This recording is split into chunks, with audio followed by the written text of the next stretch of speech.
So historically, we have closed this conference with one of the world's greatest fashion designers, and as you know, we've had many of the best in the world here at this conference.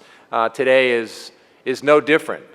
In fact, we have really somebody who has just taken her brand to a spectacular level in, frankly, a very short period of time. I'm talking about Tory Burch, of course, and Tory grew up outside of Philadelphia and later went to University of Pennsylvania, which is another school that I'm involved with in their board. She graduated in art history, and she moved to New York City to pursue her career in fashion. She worked for some notable fashion designers before branching out on her own with her own line. When she first came out with her shoe line, I mean, it almost was overnight that she became Bloomingdale's most successful designer shoe business. And shortly thereafter, when she launched handbags, she very quickly became one of the most important handbag businesses, and not only at Bloomingdale's, but in all of the high-end retail stores. So her brand just had instant recognition with consumers. And Tory and I have never actually spoken about this, but I think she just started designing product that she liked, you know, and just product for herself because she wears it so well. And so do others. If you see Blake Lively, or if you see even Oprah Winfrey, or if you see Jennifer Lopez, Hilary Swank, Reese Witherspoon, I can go on and on and on, who wear Tory Burch collection on a regular basis because that's the designer of choice for so many. She's been recognized a number of times. In 2005, she was named the Rising Star by Fashion Group International. In 2007, she was named the Accessory Brand Launch of the Year by the Accessory Council. CFDA, which is perhaps one of the most recognized, if not the most recognized, fashion industry group, named her Accessory Designer of the Year in 2008. And in 2010, Forbes magazine named Tory Burch as one of the most powerful women in the world. Indeed, she is clearly one of the most important designers in the world, male or female. 2009, she launched the Tory Burch Foundation, which she uses to give back and to help economic empowerment for women and for their families. When I approached Tory on coming to speak at this conference, it took her about 30 seconds to say, "Tell me more about that." And I think what attracted Tory was the combination that we have here at the University of Arizona Global Retail Conference, which is industry executives, the 300 of you or so from the industry, from a wide range of our industry, but also the 200 or so University of Arizona students who are here interested in our industry, interested in working in our industry, and interested in fashion. So with that, let me introduce to you Tory Burch.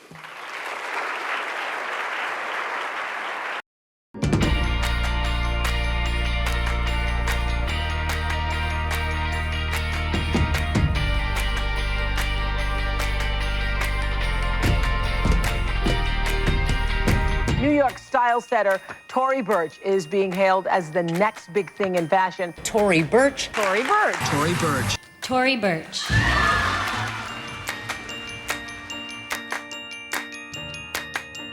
When we start to think about every collection, I think inspiration really comes from all over. Art exhibits and traveling, and something that I always go back to is American sportswear. From the 60s and on, the clean classic lines with special details. And I thought, wow, how great would it be to take that detail and interpret it in women's wear today. My parents have always been the inspiration and DNA of this company. My mom had this incredible joie de vivre. My dad was such a perfectionist, and he had the most amazing style. I love unusual mixes of color, I love print, and I love mixing them together, and prints that don't necessarily go together, I like putting together and making them work. When we started to think about designing our first store, I wanted it to be a different retail experience, and I wanted someone to feel as if you're walking into a home and feel comfortable and welcome. We have many details that have become our signature. We have the orange lacquer doors, we have brass, we have lucite. In our Madison store, we have a whole area that was inspired by Madeleine de Castaing. In 2009, we opened our first flagship store in Tokyo, and since then we've opened Rome, London, Korea, Philippines, and Dubai. We're opening in South America and Brazil, we're opening in Turkey and Beirut, we're opening in Toronto, and we're also going to be looking at Germany and Paris. We have so many exciting things on the horizon for our brand. We just announced a partnership with Estee Lauder. And we have been thinking about this for 5 years. We'll be doing a fragrance and beauty, and it's such a natural extension of our brand. When we launched ToryBurch.com 7.5 years ago, it's very unusual to have that as well as a store. So we really were on the forefront of learning about e-commerce. Social media is a great way for us to really learn about our customer and get honest feedback. We have Twitter and Facebook on the homepage. We have an incredible blog that we look at as an online magazine. It's all original content. We're very happy to announce the launch of the Tory Burch Foundation. We are working on helping women get small loans to start their businesses here, and there's a big need, and it's so exciting to see how our company is really having a play in that.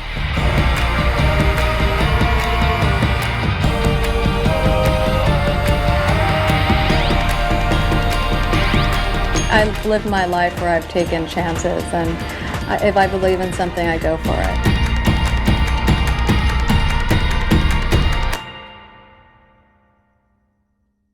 Thank you, everyone. Thank you, Terry. I'm not sure where you are, and thank you, everyone, for this warm welcome. I am so thrilled to be here today.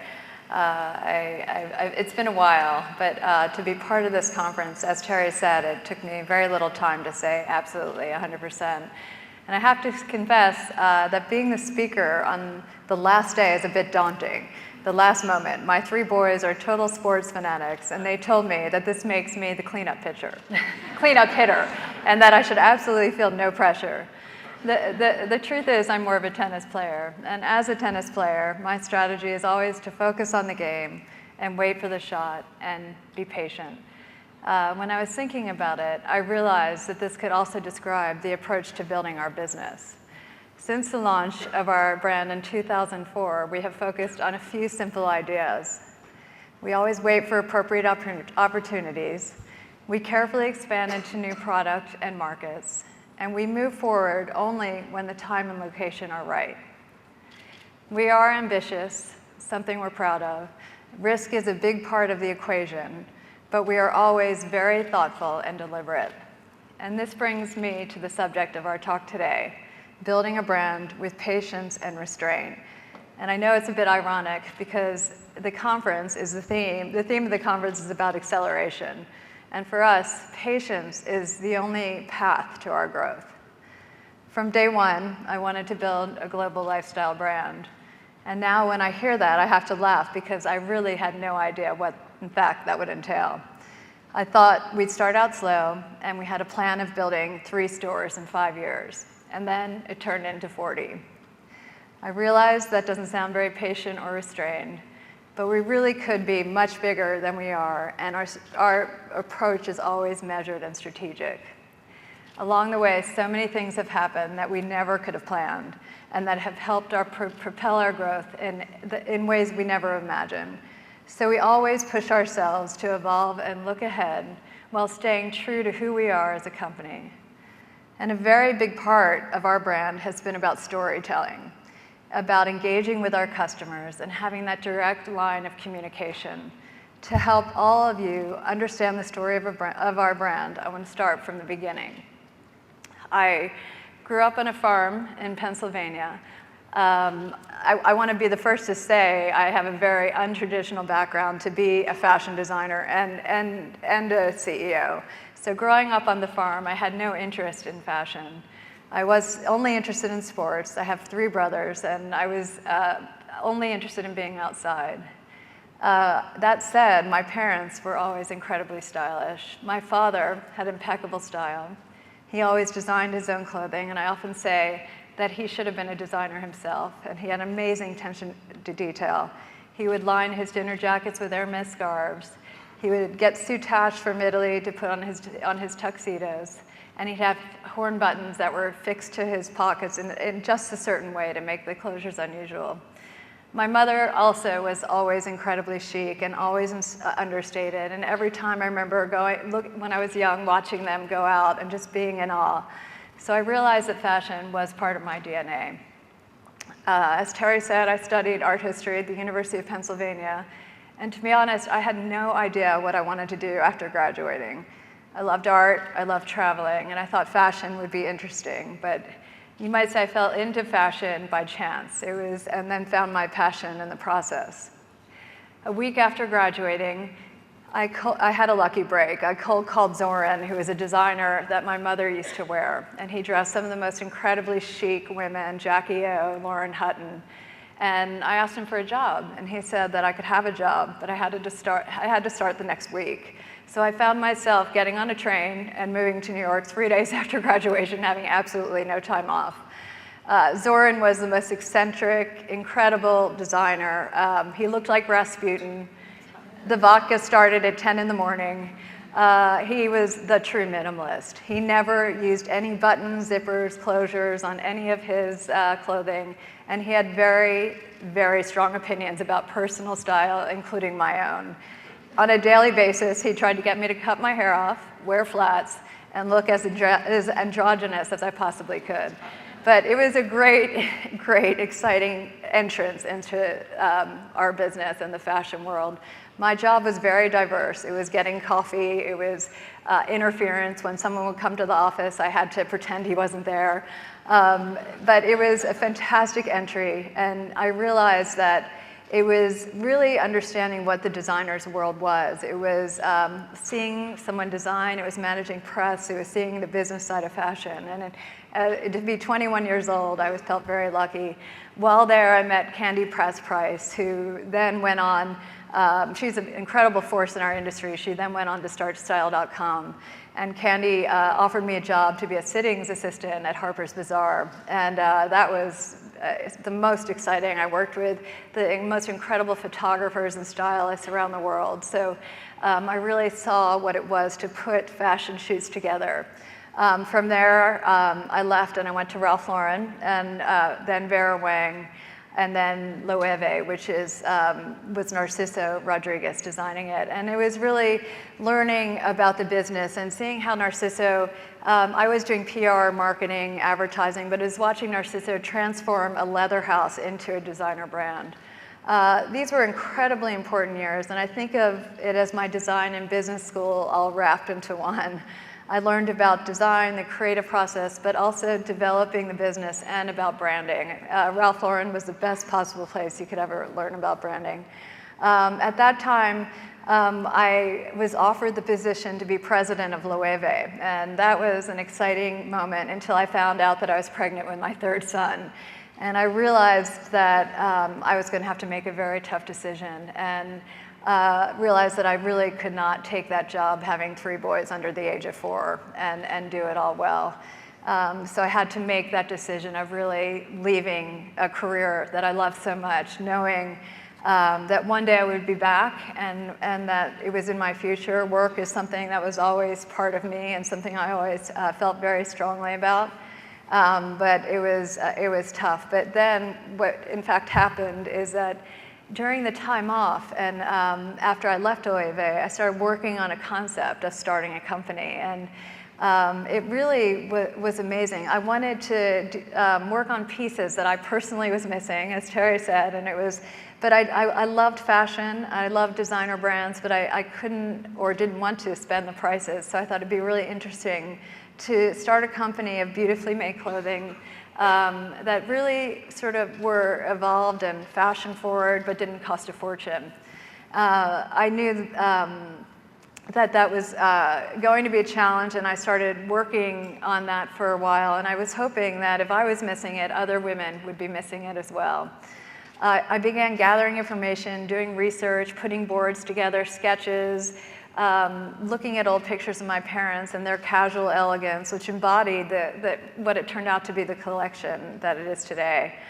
Was about to get started, and then 9/11 happened. And as you can imagine, it was the most devastating time in New York for everyone. And I decided to just put everything on hold. It didn't feel like the right time to start a fashion brand. I was moving down to Philadelphia for a couple of years anyway, so that's what I did. My father wasn't well, so I brought my 3 boys to Philadelphia and had a lot of time and became addicted to watching CNN. Every time I turned on the channel, it was almost a joke with my family. There was a commercial that came on that was a little stick figure that said, "Follow your dream and start a business." And after about 2 years of watching it, it sounds cliche, but I have to say, after watching it maybe 500 times, it was one of the motivating factors that really got me started to work on really beginning this collection. I started to work on out of my apartment. I hired a couple people that could really help me bring my concepts into life. I realized what my strengths and weaknesses are, and I can tell you that sketching was not one of my strengths. I'm definitely getting better after almost 10 years. I also knew that we wanted to set up an office in Hong Kong from the beginning in order to get the prices that we needed so we could source in different places around the world.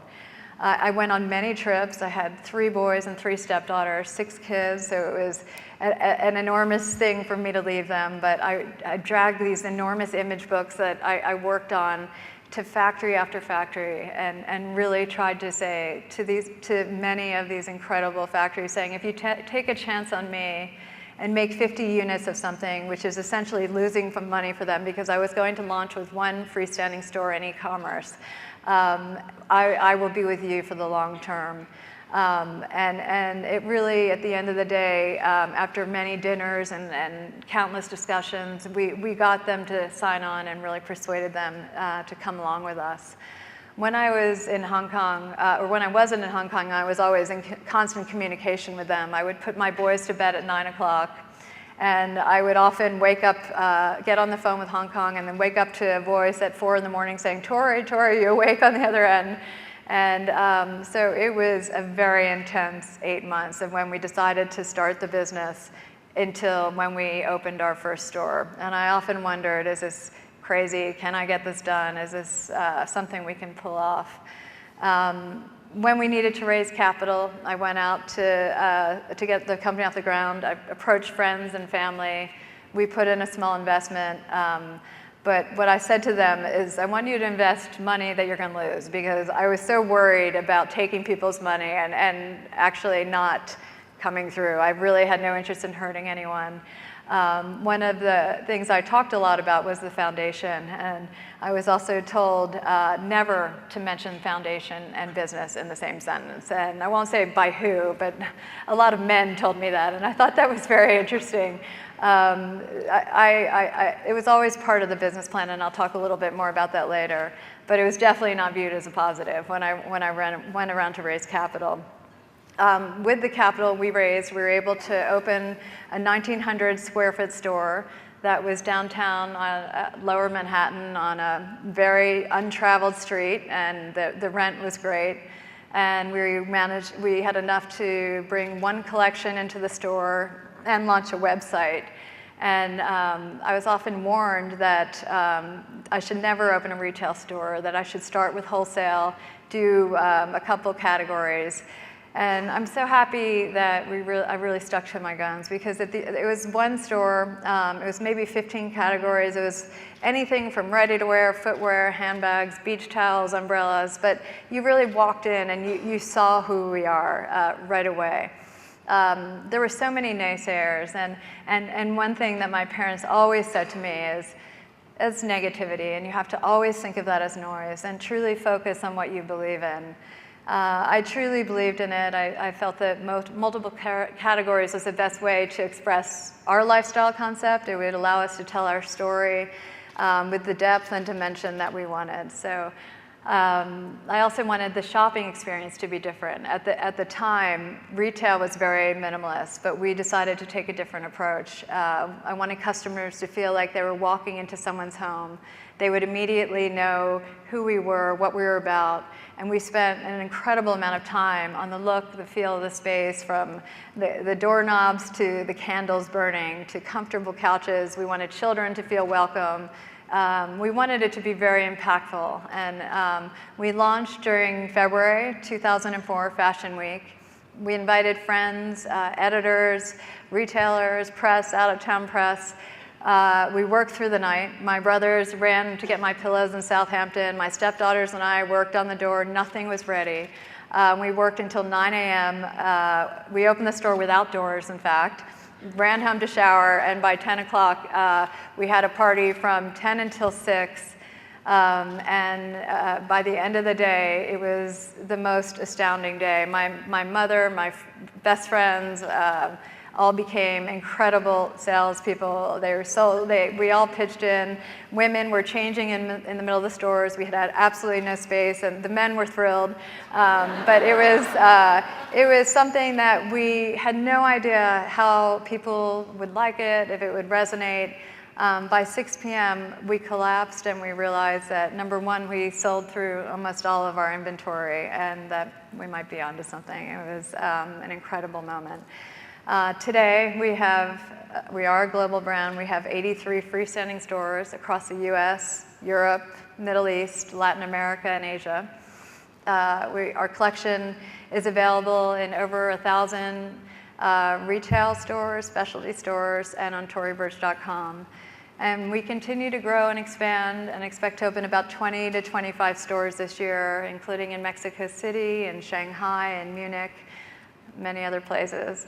But I want to take a moment to acknowledge the important role that wholesale has played in building our business. And we've worked with many great, incredible partners, but Bloomingdale's has been one of our best. And I'm so grateful to them for their encouragement, for believing in us, but also educating us and really showing us, in many cases, what is resonating with products, giving us ideas as we enter into new markets, introducing us into those markets as well. We look at e-commerce as our largest store, and when we launched ToryBurch.com shortly after I opened the first store, it was very unusual at the time. Our website now is our most significant store, and that's how we look at it, and our significant revenue driver. We have fully operating sites in the UK, Germany, France, Italy, Japan, and then in addition to that, we're able to ship products bought on ToryBurch.com in over 30 countries, from Australia to Switzerland to Argentina. And in this way, we're able to provide customers access to our brand where we have no retail presence. The response has been incredible. In 2012, traffic to our website increased 93%, and online sales increased 80% over last year. So it's been my team, I just have to say. It's been an amazing watching them in action. Of course, online can be very challenging, and while we have a global e-commerce platform, our customer needs vary, and we want to be very careful as we approach different countries, and we really want to understand their local traditions and customs. Our brand is fairly known in the US, but in China, people are still learning about us, and it's very exciting to see it take traction. We've worked incredibly hard, and things have happened that we never, ever could have imagined to help fuel our growth. After 10 months after we opened our first store, we had 16 people working out of my apartment, boards everywhere, kids running around. I interviewed a woman, Bridget Klein, who she was president of Michael Kors at the time, and all the people that she worked with said that she was committing career suicide by coming to work with me. Bridget is still with me today and is my partner, and really is one of the reasons why we have gotten the brand to be the global brand that it is. But it's Bridget and our team, and I think one of the things that I do best is surround myself with incredibly talented people. We realized that 16 people in my apartment was really a challenge. So we needed to rent an office space. So not long after the move, we were in one room, and there were no offices or anything. It was very democratic, I would say. We got a call from someone from Oprah's team, and I really thought it was one of my brothers playing a practical joke on me. And I said, oh yeah, sure, no problem. I'll miss my spring vacation, and we'll come on your show. And in fact, it really was Oprah, and they were doing a show on the next big thing. It was someone had given her our clothing for Christmas. She had worn it and started to really like it, and came, and they brought their team to New York, filmed in New York, and then flew our team to Chicago. And we did a fashion show on her show. And the next day we had over 8 million hits on our website. So that was in our first year of business. It's impossible to measure what that meant to us, but Oprah, out of anyone, has been just such an incredible supporter, and she still supports us today. Another important moment for us was our first fashion show. We did that spring 2012, and for the first 7.5 years, we always did presentations, and we knew that it was time to take our brand to the next level. And taking us to the next level was a bit daunting. It was putting yourself out there. It was a tremendous amount of work, but it was also an important move for our company to evolve and take us to the next level, to be part of New York Fashion Week in a meaningful way. It was so exciting for me personally, but our entire company. Because we have such a careful approach, we look at new opportunities when they come our way and always ask ourselves very tough questions. We have to be comfortable with the answer before we ever move forward. The questions we most often ask frequently is, does this reflect who we are as a brand? Sales are not the only metric by which we measure our success. Or our long-term prospects. We want to understand our customers. We want to understand what we're offering them. For example, we have a flagship in Seoul, Korea, that has an entire floor that's a library, and we modeled it after my library at home. And we use that space for events. It's also designed to educate the Korean women, but also tourists, about who we are and what our lifestyle represents. When we have an opportunity to open a new store, we are very focused on the location and if it's the right area. And if it's not, we wait, and it comes back to being patient. We don't want to be everywhere. We want to be in the right places and always at the right time for our brand.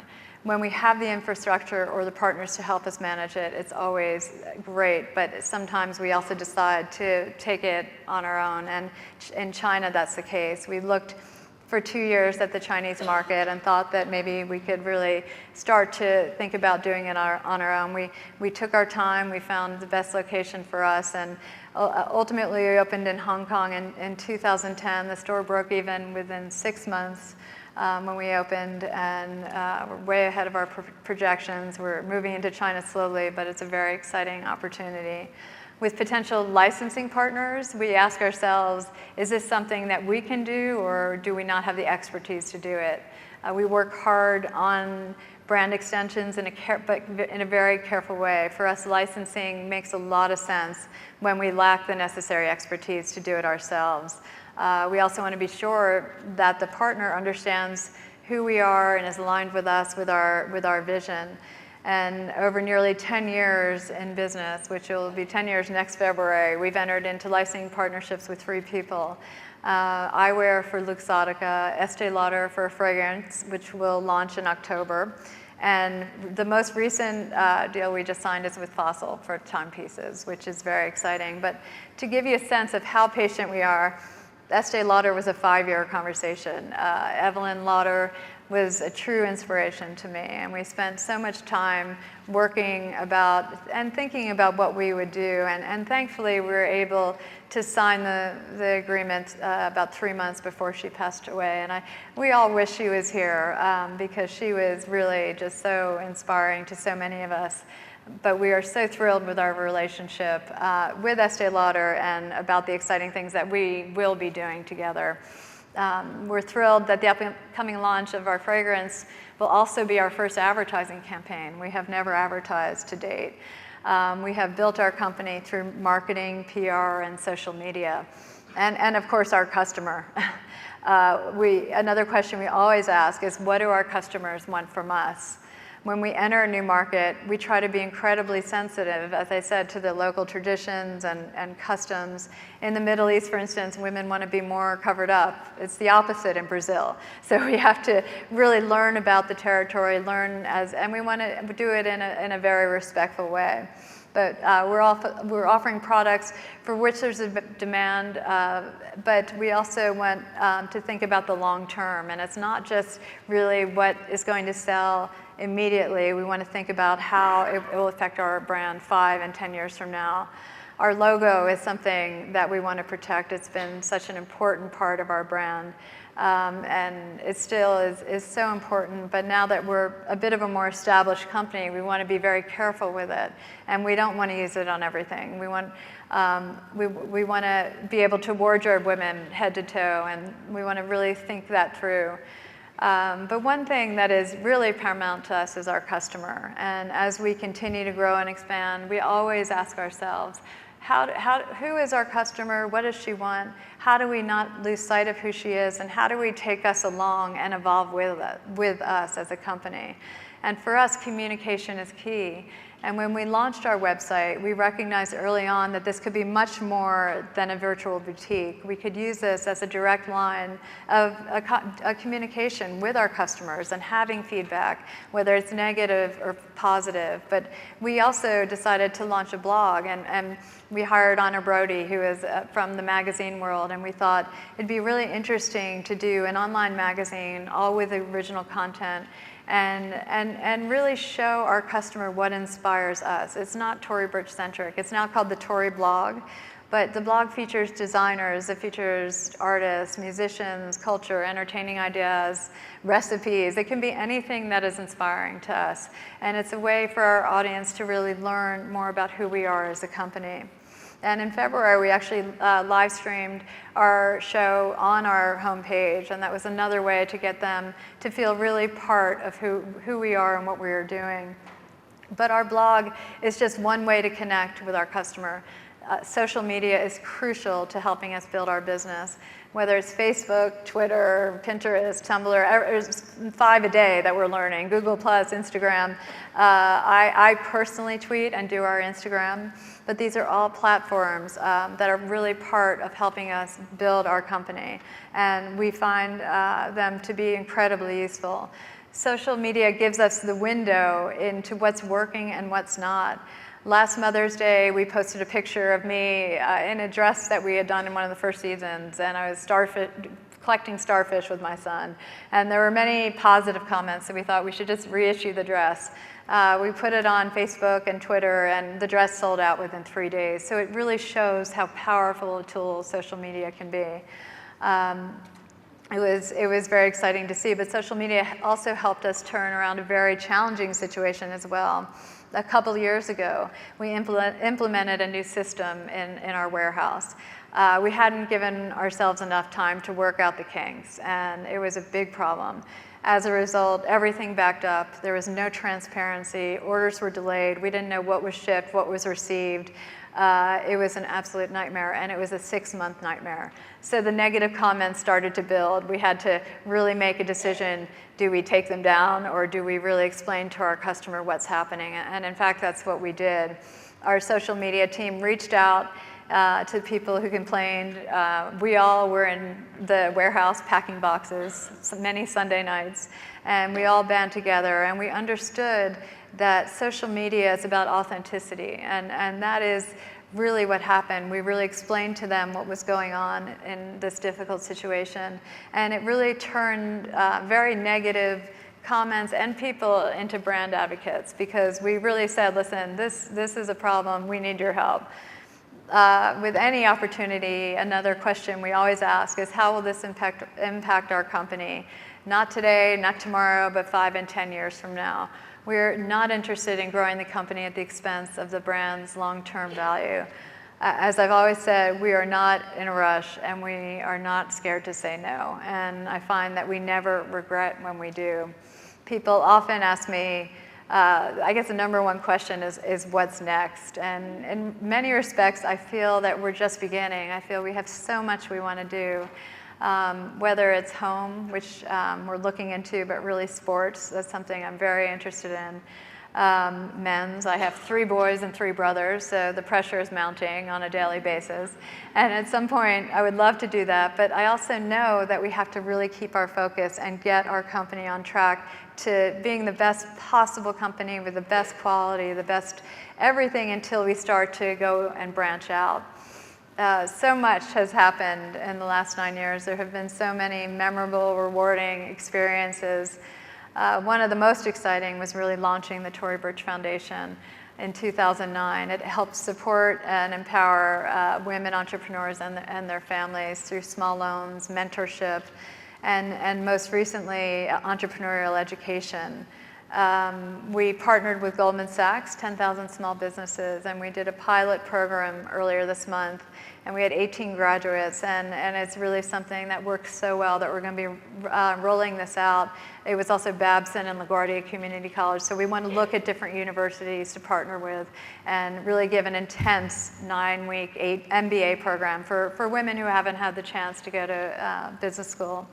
And it's been so exciting to see our entrepreneurs and their tenacity and their will, and they're often single mothers, they're often all ages, all businesses, but to see them go on their journey and having my whole team as a force behind to help them really with their businesses and really create jobs is something that we are all so thrilled about.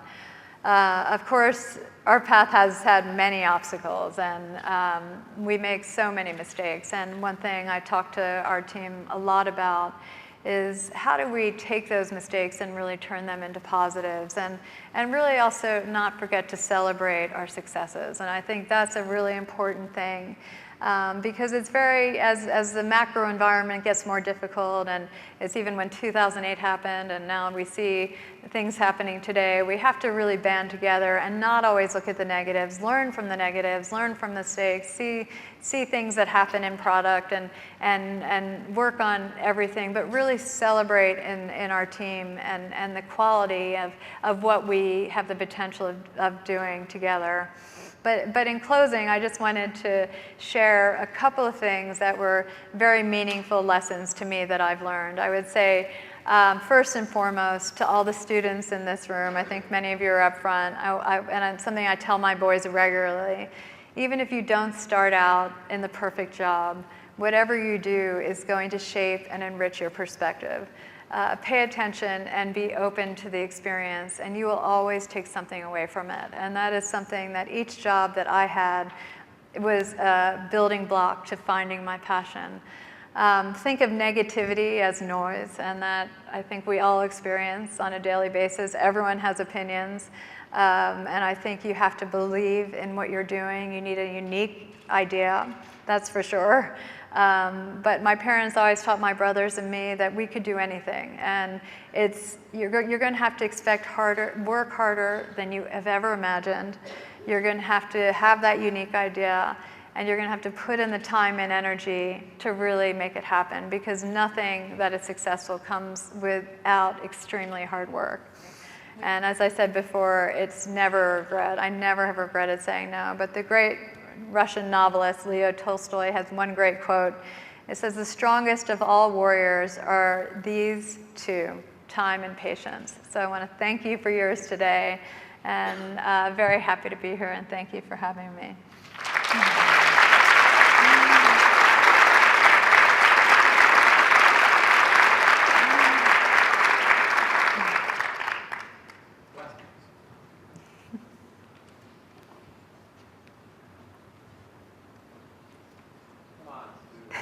No questions.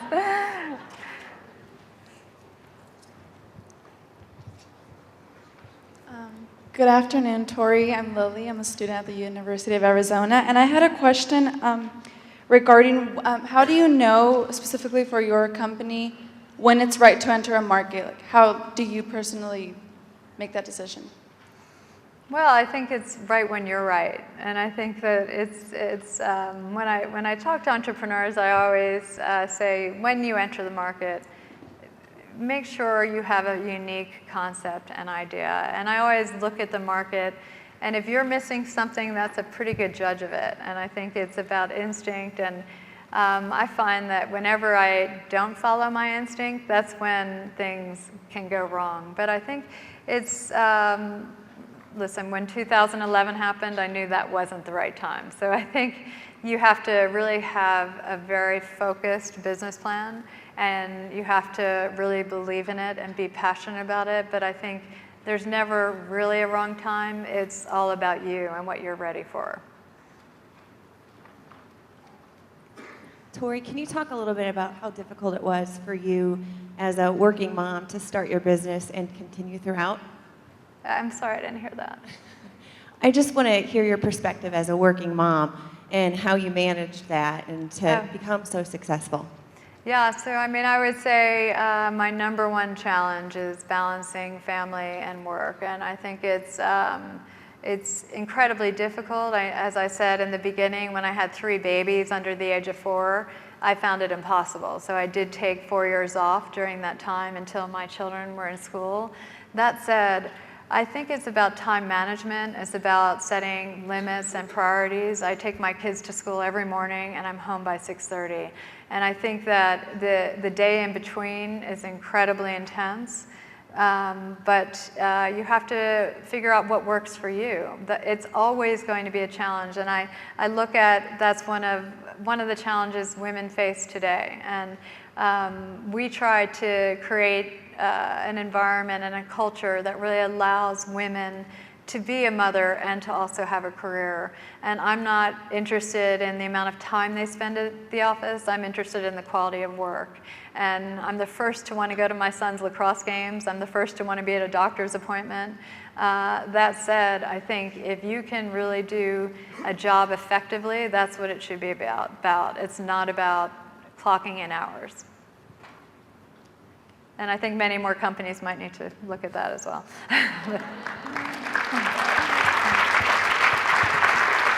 Okay, Tory, I'm over here. Oh, sorry. Yeah, my name's Maria Lopez. I'm a student as well. To kind of add to her question, I'm a mother as well, and just on a personal level, I kind of have 2 questions, but do you give yourself any kind of pep talk or anything to kind of keep yourself motivated while you go through those steps, you know, something to encourage yourself? Is there anything you do? And then my second question is, I know you touched a lot on team, and how do you keep your group morale up, you know, when you go through your successes and your failures? Is there anything you may do within the company that kind of keeps your team strong and positive? In that regard? The first question I'll answer first. They're 2 different questions, right? So the first question I would say, well, I always sort of test my boys and say, okay, well, I can be a stay-at-home mom. What do you think? And they're like, no, we don't want that. So I think that's kind of funny in a way. But I think my boys know they're my first priority. And I think it's about how being a mother to me is the gift of the world to me, but also being able to have a company like this as well. So I think it's really about just figuring out the balance, and it's always going to be a balance. In my opinion, having it all and what all these people are talking about now is a very individual question. I don't think that having it all means everything to the same person. So you have to figure out what having it all is for you. I certainly had to give certain things up, things that I didn't mind giving up, but my family and my work came first, and that's sort of finding that balance. And then the second question, sorry, what was? Just how do you keep your morale up within the team? I know you mentioned your team and, you know, celebrating your successes and then the negativity. Is there anything you do within your own Yeah, circle? I mean, listen, we have gone through some very difficult times, and particularly the last year was very tough for us. And I think it's the most important time to really band together and work together, not become frenetic and negative and down. It's really about, okay, this is tough, but let's figure out how we're going to get out of this. And it's almost an opportunity, and that's how we have to look at it. We really want to look at negatives as opportunities to learn about business. I mean, when 2008 happened, our business changed dramatically overnight. And what my main objective was not to lay people off. And so we went through every single department and said, what can we cut? We were proud that we didn't have to cut anyone from our team. I think it's sort of, we looked at it as things that you need to do versus things that you want to do. And that was one of the ways that we get through difficult situations. But to me, it's not about finger pointing. It's not about, it's really about working together and more communication. I think that's key. Thank you. Thank you.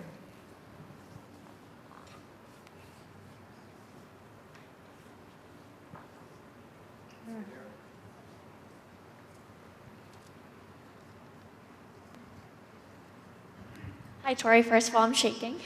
This, it's an honor to be talking to you. You're a role model for a lot of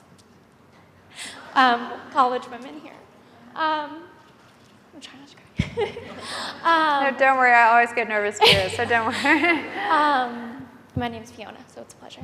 But also, have you, as being a female CEO, have you experienced any prejudices against you, or what have you done to kind of break that?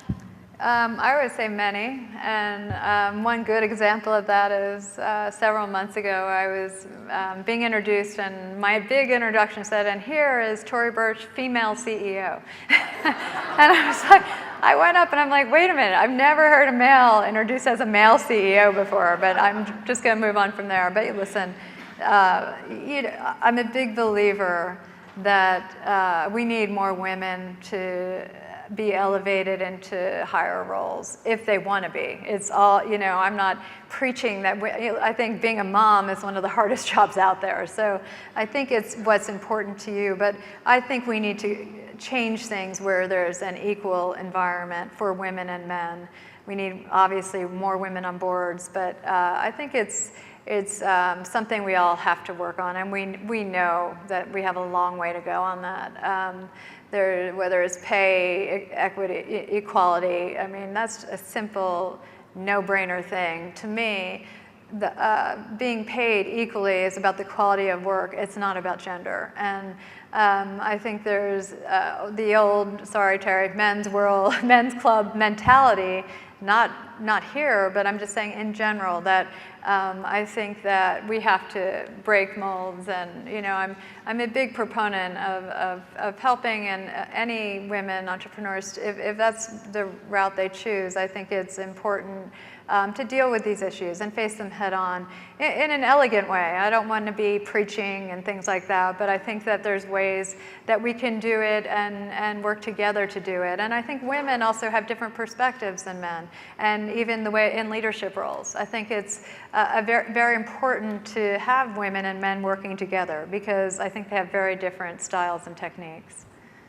Thank you so much.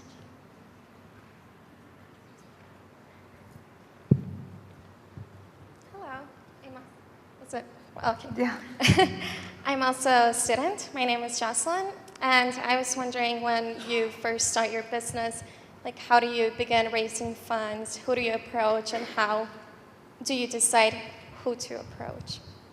So initially, we put in not a very big amount for us. We put in a fairly modest amount, and then we went to friends and family, and that was sort of our approach. I knew many people, but it was sort of an interesting conversation, as I said, because I was very worried. I had no idea if this would ever take off, and I didn't want to lose people's money, particularly if they didn't have the money to lose. So I sort of positioned it that way. And it's, I don't know if you know, but for women to get loans under a certain amount is virtually impossible. And that's one of the reasons in the United States, that's one of the reasons why we started our foundation here, is because what I found is that for women to get microloans or small loans is easier in a developing country than it is here. So I didn't actually go to a bank to try to get a loan, but I went to friends and family, but a pretty broad list. I think it was about 120 people. So some people put in not a lot of money, and we raised a certain amount. I think at the end of the day, what the final total was $7 million of maybe 130 people that invested. So, and then never went back. We were very careful, and I think it's we tried to take it very seriously. I still take it very seriously when we take on a new partner. We were profitable year 2, so we never did a second round, and that was something that I was very happy about, because it's stressful. You don't want to ever put yourself in that position. But I think you have to see what works for you. We approached many people, not necessarily in our industry, and not people that necessarily had a lot of money. I said, you can put $5,000 in. It's a lot of money for some people, but they managed, and I think that that's sort of how you have to look at it. I think you have to be creative when you think about fundraising. Hi, Tory. My name's Leslie. I'm here with Macy's, but I am an alum of U of A, so hi to all the students. I actually had 2 questions for you. One was in reference to the partnership with Target and Neiman Marcus during the holiday season. It was very nice to see some apparel for gifts, especially in an affordable price range. Are there any other partnerships like that on the horizon that you can share with us? That was no. There are not any partnerships on the horizon. I think for us it's different because our price point really isn't a designer price point. So we want to be careful with really doing a secondary line, because really what we're trying to do is have many opening price points and really keeping that. But that was an initiative through the Neiman Marcus, was the CFDA involved? I'm not sure, but it was through Neiman Marcus, which is a partner, so they asked many designers, and that was a very unique and special one-off thing.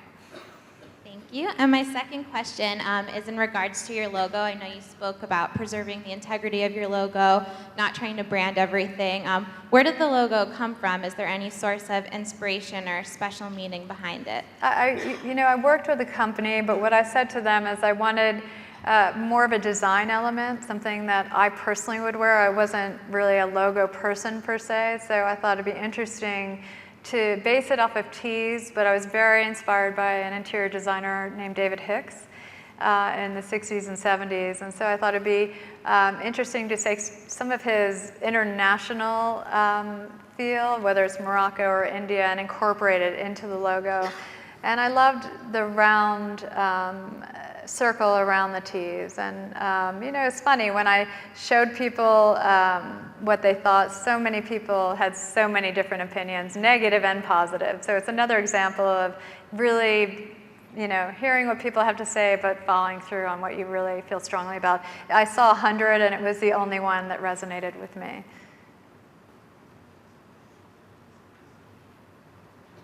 You mentioned that you are very eclectic in your sources of inspiration. How do you take all of that and combine it into your brand while maintaining consistency? I'm sorry, I didn't hear that. You mentioned that you're very eclectic in the sources of inspiration you used for your designs. How do you incorporate all of that but maintain brand consistency in your image? Yeah, and I think part of who we are is really very proud to be an American brand, but really with a global sensibility, and that's really from day one always been inspired by different women from all different countries and cultures, and so we're always incorporating some element of that into our collections. And that, I guess when it started for me, the love of travel is in college. I went on a program called Semester at Sea. I don't know if many people have heard of that, but it's a boat that you do junior year, and you travel to 15 countries around the world, and most of them developing countries. So it really opened my eyes to seeing many things that I had never seen, and just the beauty of it, whether it was India, whether it was Morocco, whether it was Malaysia or the Philippines. So that, I just feel that that has always been part of the DNA of who we are. Focusing that into a cohesive collection isn't always easy. We have to figure it out. We don't want to be too much that direction, and we are classic American sportswear at the end of the day, but we want to have that element to who we are. Thanks, Tory. Oh, thank you, Terry. Thank you. Thank you for having me.